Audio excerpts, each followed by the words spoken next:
Hello and welcome to Sloth's Love to Read. This is Carrie Ann.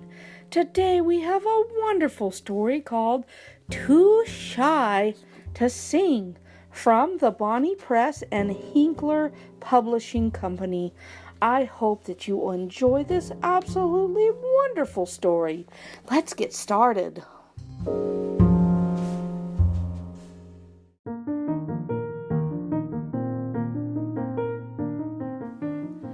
Too Shy to Sing from the Bonney Press and Hinkler Publishing Company.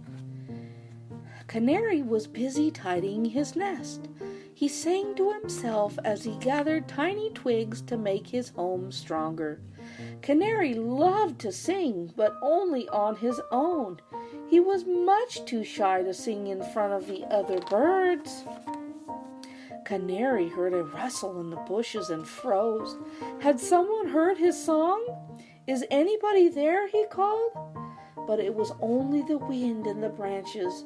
Canary relaxed and started to sing his beautiful tune once more. Canary stepped back to admire his handiwork. He thought, it needs a few finishing touches. And he left to look for more twigs. As he flew, he passed a tiny blur of colored wings. It was Hummingbird, flitting from flower to flower, sipping nectar from the blossoms. Canary watched in amazement as Hummingbird flew backwards and then hovered in mid-air. "Oh, hello," called Hummingbird. "What are you doing?" "Watching you," gasped Canary. "You are so clever. I wish I could fly like that." Hummingbird buzzed his wings busily and thought for a moment. "I'm sure you are very clever in other ways," he said. But Canary just blushed and carried on his way. On and on flew Canary until he saw a flash below him. He perched on a tree to see who was running so fast. It was Ostrich, hurtling along at top speed. She was the fastest bird Canary had ever seen. Canary flew down to take a closer look, and Ostrich skidded to a halt in a cloud of dust. "Oh, hello," said Ostrich. "What are you doing?" "Watching you," gasped Canary. "You are so speedy. I wish I could run like that." Ostrich tipped her head to one side. "But you don't need to run fast. I bet there is something that makes you unique, too." But Canary didn't think he was unique at all. Canary flew on until he spotted some tasty berries. He stopped and pecked at them to cheer himself up. Suddenly he heard footsteps and watched as Peacock strutted out from beneath a bush. Peacock slowly fanned his tail into a magnificent display of blue, green, turquoise, and turned around to show it off to his friends. Canary gave a sigh. "Oh, hello," Peacock called. "Why do you look so sad?" Canary flew down to land next to Peacock. "It was just looking at your tail," he gasped. "You are so beautiful. I wish I could look like that." Peacock folded his tail onto the ground behind him. "My tail is only for showing off," he said. "I'm sure you have something that all the birds admire." But Canary didn't think he did. Canary flew on his way, stopping here and there for a snack. A glint of light caught his eye, and Bowerbird was busy putting the finishing touches to his nest. "Nearly done," huffed Bowerbird to himself. "I have stones and sticks and feathers and flowers and some shiny glass to make this nest magnificent." He looked up and saw Canary watching. "Oh, hello," he called to the Canary. "What are you doing?" "Watching you," gasped Canary. "You are so talented. I wish I could make a nest like that. Bowerbird moved a stone a little bit to the left. It's what I'm good at, he said, but everyone is good at something. I'm sure you're especially good at something, too. But Canary just shook his head.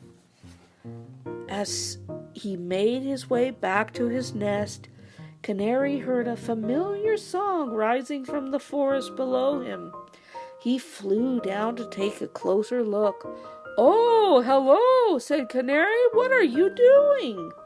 "I'm practicing my copycat noise," chirped the lyrebird.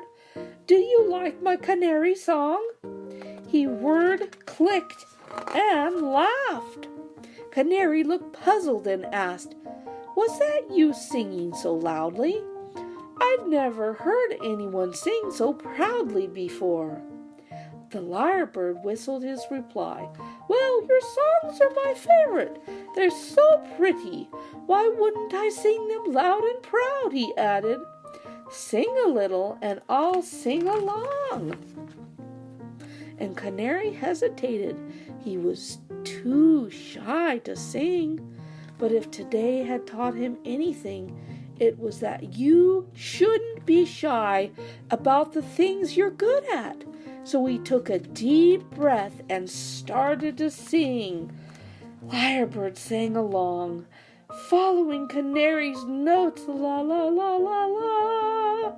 And Canary felt his shyness slipping away as they sang together, louder and louder. Canary sang his heart out. The tune warbled, rippled, and floated beautifully through the trees for everyone to hear. When he stopped, Canary could hear cheering and whooping. Lyrebird had stopped singing to listen, so Canary had been singing all by himself. Canary's friends were all standing around him, looking amazed. "Wow!" they cried. "We wish we could sing like you!" And Canary puffed out his chest with joy. He proudly opened his beak and sang as loudly as he could. La la la la la! He had finally found what makes him special!